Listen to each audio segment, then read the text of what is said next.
Hello everyone and welcome back to my channel. Hope you guys are doing well.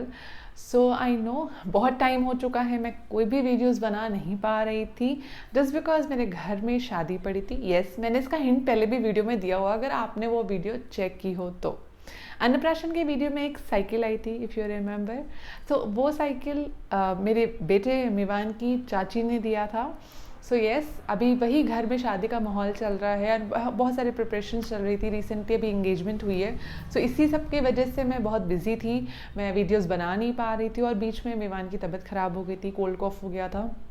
तो उसके साथ साथ मेरी और मेरे हस्बैंड की भी तबीयत ख़राब हो गई. तो मतलब अच्छा खासा मुझे टाइम मिल गया बहुत सारी चीज़ों को करने में, जिसकी वजह से मैं वीडियो नहीं बना पाई आप लोगों के लिए. बट फिर भी मैंने सबके कमेंट्स पढ़े थे एंड मोस्टली जिन लोगों के कमेंट्स मैंने पढ़े हैं, रिप्लाई दिए हैं, उनको मैंने पर्सनली रिप्लाई दिए हैं. और मुझे अच्छा लगा कि आप लोग मेरे वीडियो के ना आने के बाद भी एटलीस्ट कमेंट्स कर रहे हैं. पुरानी वीडियोज़ पर भी आप एक्टिव हैं, so thank you so much for that. So last video में मैंने आपको बताया था कि हॉस्पिटल बैग में आपको क्या क्या चीज़ें लगती हैं, क्या क्या चीज़ें आप लेके जा सकते हैं. मैंने इस पर वीडियो बनाई थी, उसका लिंक भी मैं आपको डिस्क्रिप्शन बॉक्स में दे दूँगी, तो आप प्लीज़ जाके उसको भी देख लीजिएगा. आज का वीडियो स्पेशली उन लोगों के लिए है जो बहुत सारी चीज़ें खरीद लेते हैं न्यूबॉर्न्स के लिए, बट वो रिक्वायर्ड नहीं होती.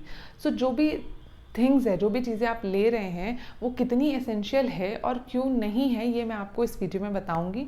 सो बहुत सारी चीज़ें, आई थिंक 9 to 10 पॉइंट्स है, कुछ मैं इसमें कवर करूंगी. एक लास्ट में आपको मैं बहुत इंपॉर्टेंट पॉइंट बताने वाली हूँ जो मैं अभी रिसेंटली फेस कर रही हूँ. तो मैं इसको आपको लास्ट में एक टिप, एज अ टिप बताऊँगी मैं आपको ये चीज़. मेक श्योर वीडियो को लास्ट तक ज़रूर देखें. जिन्होंने अभी तक चैनल को सब्सक्राइब नहीं किया है, जल्दी से जाइए और सब्सक्राइब कर लीजिए. Hit the bell icon, don't forget that.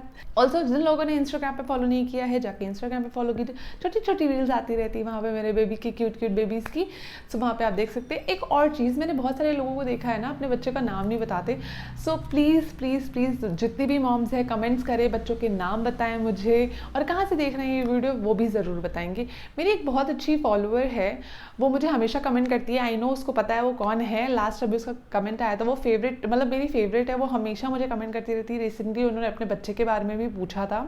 I hope, मैं उनका नाम नहीं लेना चाहती यहाँ पे, बट उन्हें पता है मैं उनकी बात कर रही हूँ. And thank you so much कि आप बहुत अच्छे से मेरी वीडियोज़ देखते हो. कोई भी क्वेश्चन है, do comment me, DM me on Instagram और even you can comment me. I will definitely answer your question. So चलिए आज का वीडियो शुरू करते हैं.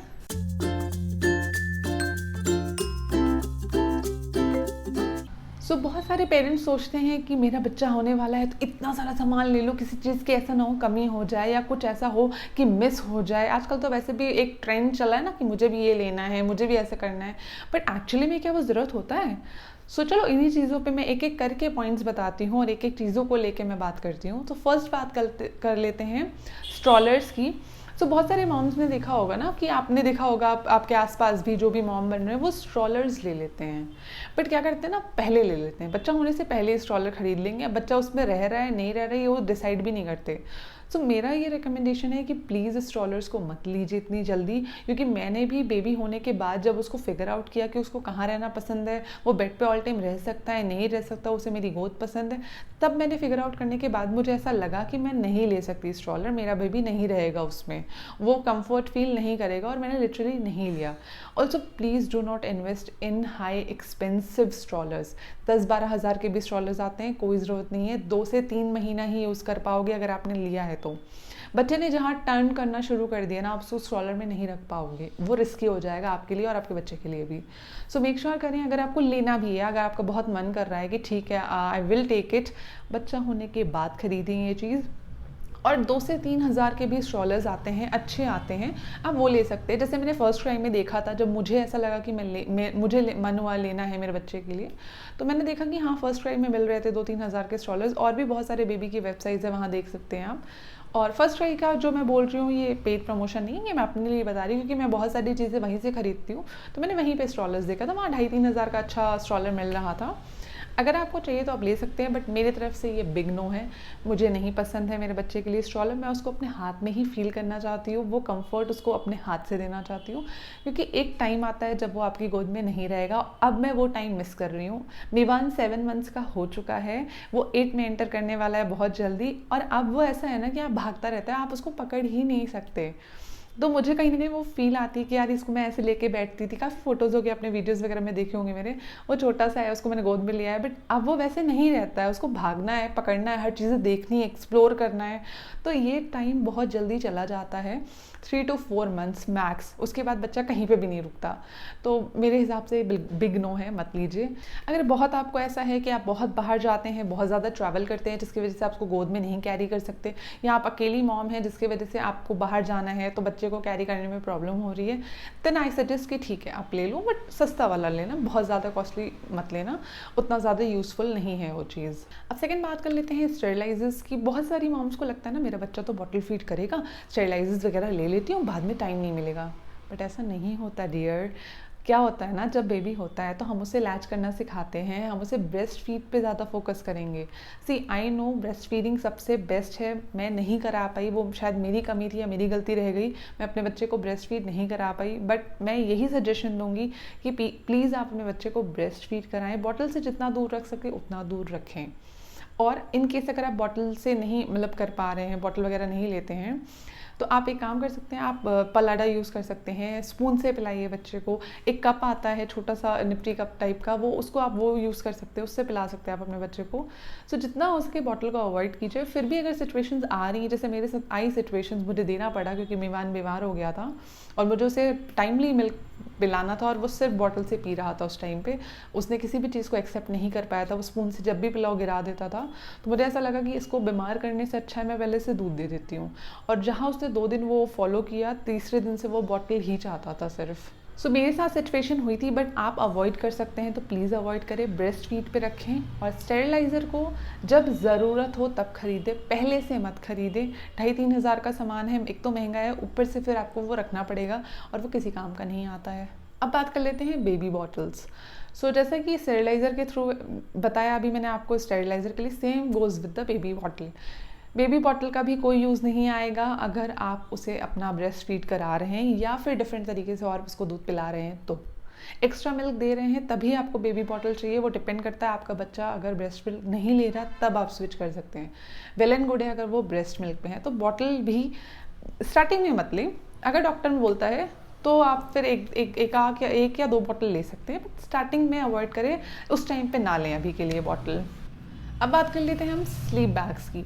यार क्या है ये चीज़, आपको अगर कोई स्लीपिंग बैग में लेटा के सुला दे तो आप पूरी रात सो सकते हो, मतलब कैसा अनकंफर्टेबल सा फील होगा ना। Same goes with the babies, उनको भी बहुत अनकंफर्टेबल सा फील आता है, उनको वो टच चाहिए होता है एक मॉम का, डैड का, घर में अगर कोई है आपके फैमिली मेम्बर उनके पास सोना होता है। बच्चों को ये सारी चीज़ें बहुत अच्छी लगती है, पता है, वो वार्म फील करते हैं, उसके वजह से उनको क्लोजनेस फील आती है, उनको ऐसा लगता है कि वो किसी के पास हैं, जैसे 9 महीने वो अपने आपके पेट में रहते हैं ना, वैसा ही वो फील करते हैं। तो नेस्ट में क्या होता है ना, वो अपने हाथ पैर नहीं चला पाते बेबी बैग के अंदर, उनको बहुत ज़्यादा मतलब एक होता है ना तकलीफ सी होती है, उलझन सी। सो इस चीज़ को प्लीज़ बेबी को मत दें, बहुत इरिटेशन सी होती है। मेरे पास है स्लीपिंग बैग, पर मैंने कभी मेहमान को नहीं सुलाया उसमें, क्योंकि मुझे पता है वो कितना अनकंफर्टेबल होगा उसके लिए, वो अपने हाथ पैर नहीं मार पाएगा, उससे बहुत ज़्यादा मतलब ऐसा होता है ना, बच्चे फिर वो क्रैंकी से हो जाते हैं, काफ़ी टाइम रोएंगे, फिर आपको समझ नहीं आएगा क्यों रो रहे हैं बच्चे, फिर आपको लगेगा भूख लगी है या फिर से कोई पेट में प्रॉब्लम हो रही है या गैस बन रही है, आप अलग अलग रीज़न सोचोगे, बट एक्चुअली प्रॉब्लम्स को स्लीपिंग बैग से होती है। तो बच्चों को आराम से आप ऐसे लेटाएं बेड पे, स्वॉडल्स के साथ सुलाएं, काफ़ी कंफर्ट फील करेंगे वो। मैंने यही किया था, मैं स्वॉडल्स के साथ सुलाती थी अपने बच्चे को, काफ़ी आराम से मेवान सोता था, उससे कभी कोई प्रॉब्लम नहीं होती थी, बहुत अच्छी डीप स्लीप सोता था। या फिर मैं अपने पास उसको सुला लेती थी, अपने शोल्डर पे या अपने पास लगा के। जैसा कि मैंने पहले बोला था, ये टाइम बहुत कम होता है, बच्चा अगर एक बार बड़ा हो जाए तो वो भागना शुरू करता है, तो फिर आपके पास वो ना, जितना आप अपने पास अभी रख के उसको सुला पाओगे वो टाइम बहुत जल्दी चला जाएगा। अभी मैं इन चीज़ों को मिस करती हूँ। अब वो ऐसा हो गया ना कि उसको अपने से सोना है, उल्टा होके सोना है, तो ठीक है, धीरे धीरे चेंजेस आते हैं, उसके साथ भी आप यूज टू हो जाते हो, वो भी लर्न कर लेते हो, आपको उसका कंफर्ट पता चल जाता है। सो स्टार्टिंग में इस चीज़ का ध्यान रखें कि बेबी को स्लीप बैग्स में ना सुलाएं, बेड पे ही सुलाएं सिर्फ। अब बहुत सारे लोग क्या करते हैं ना, बहुत सारे खिलौने खरीद लेते हैं, तो मैंने भी ऐसा किया था। मैंने एक गेम बच्चे के लिए लिया था, उसको जिम काइंड ऑफ गेम का वो मैट बोलते हैं, gym mat kind of thing. मैं आपको यहाँ पे दिखा दूँगी वो कैसा दिखता है वो गेम। सो इसको मैंने लिया ज़रूर था, मेरे किसी फ्रेंड ने बताया था कि आप ये ले लो, काफ़ी अच्छा होता है, बच्चे खेलते हैं, इससे एक्टिव रहते हैं। वहाँ पे बहुत सारे गेम्स ऐसे टंगे रहते हैं, टॉयज़ वगैरह रहते हैं, टेडी वगैरह, एंड म्यूज़िक भी बजती है, जब पैर अपने बच्चे मारते हैं ना तो म्यूज़िक भी होती है। बट मैंने रियलाइज़ किया जब मैंने 1 मंथ का मिवान हो गया था तब मैंने उसको लिया था। मैं उसमें मिवान शायद 10 मिनट्स रहा होगा या 15 मिनट्स मैक्स, और हार्डली मैंने उसको 5 से 6 बार ही उस पर रखा होगा, क्योंकि वो कंफर्ट फील नहीं करता था। वो थोड़ी देर खेलता था, बट फिर उसके बाद वो उससे निकलना चाहता था, उसको लगता था कि पता नहीं क्या है ये, मतलब उसको हटना था वहाँ से। और मुझे ऐसा फील आया ना कि यार मैं इससे बात करती हूँ, मैं इसके साथ इंटरेक्ट करती हूँ, शायद वो हंसे या बात करे मुझसे भी। तो ऐसा होता है, बच्चों से आप अगर खुद इंटरेक्ट करते हैं ना, बेहतर है कि आप उससे खुद बात करें, खुद उसको एक्सप्लोर कराएं चीज़ें, उसके साथ खेलें, तो उसका एक फ़न टाइम बना रहेगा, वो खेलेगा। और एक ऑल्टरनेटिव तरीका है, आप कर सकते हैं कि बलून्स लगा के उसके हाथ में पैरों में बलून्स लगा दें, या फिर सिल्वर पेपर लगा दें कहीं पे, या अपने वॉल्स की सीलिंग्स पे आप लगा दें कुछ थोड़े बहुत कार्टून वगैरह, कुछ पिक्चर्स ऐसी जो बच्चा देख के अट्रैक्ट हो सके। तो जितना आप उसको एक्टिव रखेंगे वो उतना एक्टिव रहेगा। अब बात कर लेते हैं नेक्स्ट पॉइंट्स की। तो क्या होता है ना, बहुत सारे लोग बहुत सारे कपड़े खरीद लेते हैं बच्चों के, और वो भी न्यू बॉर्न खरीद लेते हैं। अब न्यू बॉर्न जब आप कपड़ा खरीदते हो ना, एक तो बेबी का वेट बहुत ही फ्रीक्वेंट चेंजेस रहते हैं। पहले तो 10 दिन वेट कम होता है, उसके बाद धीरे धीरे वेट जब गेन करना शुरू करता है, तो बच्चे का डिपेंड करता है कि कौन सा फीड ले रहा है, कितना वेट गेन हो रहा है। सो मेरा ये रिकमेंडेशन है कि प्लीज़ आप न्यू बॉर्न क्लोथ्स ना लें, एटलीस्ट 3 to 6 मंथ्स वाला क्लोथ्स लें, क्योंकि मैंने भी बहुत सारे कपड़े लिए थे, और कुछ उनमें से ऐसे हैं कि जो आज तक मिवान ने कभी पहने नहीं है, क्योंकि वेट ही नहीं है, तो उसका हाइट बढ़ गया, उसका वेट बढ़ गया, थोड़ा थोड़ा बॉडी में चेंजेस आते रहते हैं, 1 मंथ में बेबी चेंज होते रहते हैं। सो मतलब आई थिंक 1-2 क्लोथ्स तो ऐसे है कि उसने कभी टच ही नहीं किया। सो मेक श्योर करें थोड़े बड़े कपड़े ले लें, क्या हो गया, बड़ा है तो फोल्ड करके पहना दो, कौन देख रहा है बच्चे को। बट हाँ ये है कि प्लीज़ बड़े क्लोथ्स ले, छोटे छोटे कपड़े लेंगे बहुत ज़्यादा हो जाएंगे, बच्चे पहनेंगे नहीं, फिर उसको आप रखेंगे जो मैं कर रही हूँ अभी, मैं उसको फोल्ड कर करके आप बैग्स में रखती रहती हूँ।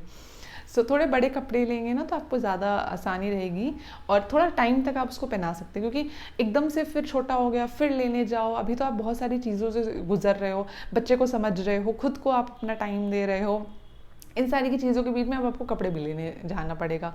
तो ये सारी चीज़ें ना हो, इसलिए आप पहले से ही थोड़े बड़े कपड़े ले लें, ताकि उसको कुछ टाइम तक आप पहना सकें। अब बात कर लेते हैं हम ड्राई शीट्स की और स्वॉडल्स की।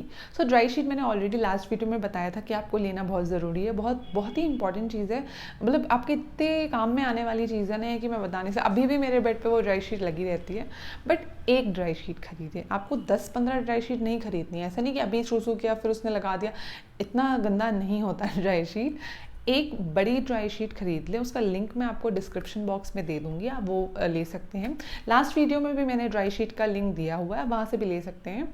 तो वो अगर आप ड्राई शीट लेते हैं ना तो उसको आप कट कर सकते हैं। एक मैंने क्या किया है, बेड के साइज़ का कट करके लगा दिया है, दूसरा मैंने छोटे छोटे स्मॉल पीसेस में कट करके रख लिए हैं एक शीट टाइप में। सो उसमें क्या होता है, मैट, छोटे छोटे मैट्स के उसमें साइज़ में। सो उससे क्या है कि जब मैं डायपर चेंज कर रही हूँ, अगर सडनली मिवान ने पी कर दिया या थोड़ा गंदा हो रहा है, तो वो एरिया नहीं गंदा होता, मेरा बेड शीट नहीं गंदा होता, सिर्फ जो ड्राई शीट है वहाँ पर गंदा रहता है। तो मैंने उसको वापस से वॉश कर दिया, फिर क्लीन हो गया। तो इस तरीके से आप एक ही ड्राई शीट बड़ा खरीदें, उसको कट कर लें, 2-3 यूज़ कर लें, क्योंकि इतना टाइम तक नहीं यूज़ होता है। अगर आप बच्चे को डायपर दे रहे हैं तो उतना ज़्यादा ड्राई शीट की ज़रूरत नहीं पड़ती है। सेम गोज़ विद द स्वॉडल, अगर बच्चा डायपर में है तो स्वॉडल्स 1 या 2 दिन में आपको लगेंगे। मैंने तो मैक्स आई थिंक 4-5 खरीद लिए थे, जो मुझे शायद सिर्फ 3 महीने तक यूज़ हुए हैं। उसके बाद वो अब कहाँ रखे हैं, मैंने कहाँ रख दिया उसको पैक करके, मुझे भी नहीं पता, कोई यूज़ में नहीं आता है। इवन बेबी टॉवल्स का जो बात करते हैं, वो भी मैंने सिर्फ एक ख़रीदा था, वो भी जब मैं हॉस्पिटल जाती थी पहले, तब मैं यूज़ करती थी जब वो छोटा था। अब तो मैं उसे ऐसे ही लेके जाती हूँ। तो बेबी टॉवल जो सर कैप के साथ आता है वो, और आपका स्वॉडल्स, ये 2 चीज़ें कम खरीदिएगा, बहुत ज़्यादा लेने की ज़रूरत नहीं है। आपका एक्चुअली में पैसा वेस्ट होगा और किसी काम का नहीं आएगा, फिर वो एक टाइम पे आप रख दोगे। और बच्चे को डायपर में अगर आप रख रहे हो तो बिल्कुल भी यूज़ में नहीं आने वाला ये चीज़ें। बहुत सारे लोगों को क्या होता है ना कि फैंसी चीज़ें देख के उनका मन होता है कि अरे ये भी ले लेते हैं अपने बच्चे के लिए, शायद काम आ जाए, उसे अच्छा लगेगा, कंफर्ट रहेगा। बट ऐसा होता नहीं है। I am talking about bath tub. Bath tub का क्या काम है? इतना छोटा बच्चा, उसे कुछ पता ही नहीं है बाथ टब होता क्या, उसे कहाँ कहाँ पे सुलाओगे, कैसे नहलाओगे? क्योंकि बेबी का जो हेड होता है ना, नेक सपोर्ट नहीं होता बच्चे का, तो आपको होल्ड करना बहुत ज़रूरी है। और मैंने ये चीज़ हॉस्पिटल में भी देखी थी कि वो कैसे नहलाते हैं। वो ना प्रॉपर नर्स जो होती है वो हेड सपोर्ट रखती हैं और फिर एक साइड से नहलाती हैं, वो छोटे टब में। सो मैंने भी वही चीज़ की थी। मेरा थोड़ा बड़ा टब मंगाया था कि मैं नीचे पानी फिल कर सकूँ और ऊपर से मैं उसको हेड सपोर्ट दे के फिर मैं उसको नहला सकूँ। और मैं साथ में अपने हस्बैंड को भी रख दी थी कि आप थोड़ा सा हाथ सपोर्ट में रखना, अगर मेरे हाथ से फिसल जाए इन केस तो आप पकड़ सको। आपने इस एंगल में अपने बच्चे का नेक रखें, सपोर्ट प्रॉपर दें आप उसको, और आप किसी को अपने साथ भी रखें। टब में रखेंगे ईजी होता है। बेस्ट वे मैं बताऊँ मैं क्या करती थी ना, टब में क्या है, पानी है, बच्चा पैर मारेगा, फिसलेगा उसका पैर, और उसमें साबुन भी है, तो चांसेस बहुत है फिसल जाए और आपके हाथ से भी छूट सकता है। आई एम नॉट सेइंग कि आप मतलब ठीक है नहीं हो, भगवान करे ऐसा ना हो, बट चांसेस हैं, हो सकते हैं। तो मुझे ये ना मतलब 2-3 बार मैंने ट्राई किया, मेरी मदर इन लॉ ने बताया था, बट मुझसे हुआ नहीं है। फ्रैंकली स्पीकिंग मुझे ऐसा लगा कि मुझे डर लग रहा है, बेबी बहुत ज़्यादा देर पानी में है, मुझसे नहीं होगा ये। तो मैं क्या करती थी, फ्लोर क्लीन करती थी बाथरूम का, वहाँ पे एक अच्छा सा कोई टॉवल जो आपका पुराना हो, जो आपको यूज़ में नहीं हो, वो टॉवल आप बिछाइए नीचे फ्लोर पे, और उसके ऊपर कोई भी कपड़ा रख दीजिए, मतलब कोई भी जो ख़राब कपड़े हों, यूज़ ना होते हों आपके, वो रख के उसके ऊपर बेबी को रखिए कि फ़र्श का उसको ठंडा ना लगे। एंड देन आप उसका हेड सपोर्ट लेके थोड़ा सा उसको बैठाने के पोजीशंस में रख के, पूरा बैठाना नहीं है, बैठाने के पोजीशन तक रखना है अपना, और फिर आप उसको नहला सकते हो। बहुत ईजिली नहा लेता है, और वो जो पानी है वो पानी में भी ज़्यादा देर नहीं रहता। आपने फटाफट नहलाया बच्चे को और बाहर लेके आ गए। सो मेरे हिसाब से ये बिल्कुल भी रिकमेंडेशन नहीं है। इनकेस अगर आपको लग रहा है, अगर आप चाहते हो लेना, तो कोई नॉर्मल सा जो थोड़ा सिटिंग वाला आता है वैसा कुछ लेना, क्योंकि बहुत ज़्यादा बच्चे भी कंफर्टेबल नहीं होते हैं, वो फिसलते हैं, उनका कोई सपोर्ट नहीं है। तो अगर आपका भी हाथ फिसल गया तो बहुत दिक्कत हो जाएगी। सो कुछ ऐसी चीज़ रखें जिससे आपको भी सपोर्ट रहे और बेबी को तो सपोर्ट है ही नहीं, आप उसे सपोर्ट कर सकें। So for me it's a big no. Still अगर आप चाह रहे हो तो आप देख सकते हो कुछ भी, बट उतना एक्सपेंसिव मत लेना, कुछ भी ऐसा नॉर्मल सा लेना जो आप यूज़ करो, और ना करो तो उतना आपको लगे ना कि हाँ मैंने इतना खर्च कर दिया, अभी यूज़ नहीं कर रही हूँ। सो ये सारी चीज़ें हैं, कुछ पॉइंट्स ऐसे थे। और मैंने जब स्टेरिलाइज़र की बात की थी ना, तो मैं आपको अपना ट्रिक बताना भूल गई। तो रादर इन्वेस्टिंग 3-4 thousand इन स्टेरिलाइजर्स मेरे लिए तो नहीं यूज़फुल था। मैं सोचा मैं इसको रखूँगी, 4 दिन बाद बॉटल बंद हो जाएगा, फिर इसका क्या करूँगी मैं। तो मैंने और मेरे हस्बैंड ने जो दिमाग लगाया, सबके घर में माइक्रोवेव होता है, मोस्टली पीपल हैव माइक्रोवेव्स। नहीं है तो बॉटल बॉईल करने का भी एक दूसरा तरीका है, स्टेरिलाइज़र लेना ही है ये कहीं नहीं लिखा है। पहले सारे लोग बॉईल ही करते थे बॉटल्स को, वो ज़्यादा अच्छा है। इनकेस अगर आप बॉईल नहीं कर रहे हो तो आप क्या करो, माइक्रोवेव लो। माइक्रोवेव में कोई भी ऐसा एक कंटेनर जिसमें आप पानी भर सको और बॉटल्स को रख सको। जैसे मैं इडली का कंटेनर यूज़ करती हूँ, उसके सारे वो मैंने निकाल दिए हैं, सिर्फ कंटेनर बॉक्स यूज़ करती हूँ। उसमें मैं नीचे पानी फिल करती हूँ, बॉटल्स रख के कवर कर देती हूँ और उसको स्टेरिलाइज़ करती हूँ। तो 4-5 मिनट्स तक मैं स्टेरिलाइज़ कर देती हूँ। सो मेरा वो काम हो जाता है स्टेरिलाइज़र का मेरे माइक्रोवेव से। तो ये आपके लिए एक टिप है आज का, बहुत अच्छा सा। तो आप ये ट्राई कर सकते हैं, अगर जो भी मॉम्स हैं बॉटल यूज़ कर रही हैं, बेस्ट है उनके लिए, वो यूज़ कर सकते हैं। ऑल्सो मैंने एक चीज़ कही थी कि मैं लास्ट में आपको एक और चीज़ बताऊंगी, एक अच्छा पॉइंट जो मैंने अभी अपनी लाइफ में खुद मैं फेस कर रही हूँ। मैंने 2-3 बार ये चीज़ नोटिस की है, इसलिए मुझे लगा कि मेरे व्यूवर्स को मुझे ये बताना बहुत ज़रूरी है, क्योंकि वो भी कहीं ना कहीं सोच रहे होंगे कि मुझे ये लेना है, मुझे ये लेना है। जो भी अभी नए पेरेंट्स होंगे ना, वो बहुत सारी चीज़ें आप सोचते रहते हो, अच्छा इसके लिए ये ले लेते हैं, ये ले लेते हैं। तो अभी जो मेरे साथ हुआ था, तो 6 मंथ्स का जब मेवान था, उसका अन्नप्राशन वाले दिन ही मैंने वॉकर मंगाया था मेवान के लिए। काफ़ी अच्छा सा हैवी वॉकर मंगाया था। मैंने सुना है बच्चे गिर जाते हैं, तो मैंने चीज़ों को देख के थोड़ा बड़ा वॉकर मंगाया था, और वो भी मैंने फर्स्ट क्राई से ही मंगाया था। इफ़ यू वांट मैं उसका लिंक आपको दे सकती हूँ, मैं लिंक शेयर कर दूँगी, अगर आपको चाहिए तो आप ले सकते हो। तो वो वॉकर ऐसा है ना, काफ़ी अच्छा सा स्पेशियस वॉकर है, काफ़ी मतलब उसमें म्यूज़िक वगैरह भी बजती है, सब कुछ सही था, मैंने देख के लिया था। बट जब मैंने उसको बिठाना उसमें शुरू किया, जैसे आज भी मैंने उसको बिठाया था, तो आई सडनली नोटिस कि वो जब चल रहा है ना, तो बिकॉज ऑफ डाइपर है या फिर उसको जो भी है वो जैसे भी कर रहा है, उसको बार बार उस एरिया में ना पैंट्स के थाइस के पास काफ़ी ज़्यादा रेडनेस सी फील हो रही है। मैंने इससे पहले भी एक दो बार इसको ऑब्जर्व किया था, तो मैंने उसको वॉकर में बैठाना छोड़ दिया था। आज मैंने फिर उसको बिठाया एंड सेम चीज़ मैंने आज फिर नोटिस की। सो नाउ अब तो मैं अपने बच्चे को वॉकर में नहीं डालने वाली हूँ। मैं कोशिश करूँगी अब मैं उसको कभी ना बैठाऊँ, शायद मैं उसको अब फोल्ड करके बंद करके रख भी दूँ, तो मेरे लिए वो मेरा वेस्ट ऑफ मनी है। और फ्रैंकली स्पीकिंग 3,500 का था वो, तो मेरे लिए किसी काम का नहीं आया है वो। आई थिंक इतना ही था उसका, 3,000 या 3,500 कुछ प्राइस है, एग्जैक्ट मुझे नहीं पता, लिंक दे दूँगी आप देख लेना। तो मेरे लिए वेस्ट रहा है वो चीज़। हाँ, लोगों को पसंद है वॉकर में बैठाना, बच्चे अगर कर पा रहे हैं, आपके बच्चे को अगर कोई प्रॉब्लम नहीं हो रही है आप बैठा सकते हो, बट मेरे बच्चे को प्रॉब्लम हुई है, मैंने 2-3 बार ये चीज़ नोटिस की, तो मैं अब फर्दर उसको कंटिन्यू नहीं करूँगी अपने तरफ से। सो आई थिंक एक बार आप चेक कर लें, अगर आपके बेबी को लग रहा है आपको उसको बहुत ज़्यादा वॉकर की ज़रूरत है तभी दें, अदरवाइज़ मत दें। सो आज की वीडियो में मुझे इतने सारी पॉइंट्स ही कवर करने थे और मैंने आई होप कि मैंने आपकी सारी चीज़ें बता दी और होप कि आपको ये वीडियो अच्छा लगा हो। अगर आपको वीडियो अच्छी लगी हो तो प्लीज़ लाइक करें, चैनल को सब्सक्राइब करना ना भूलें और कमेंट करना तो बिल्कुल भी ना भूलें।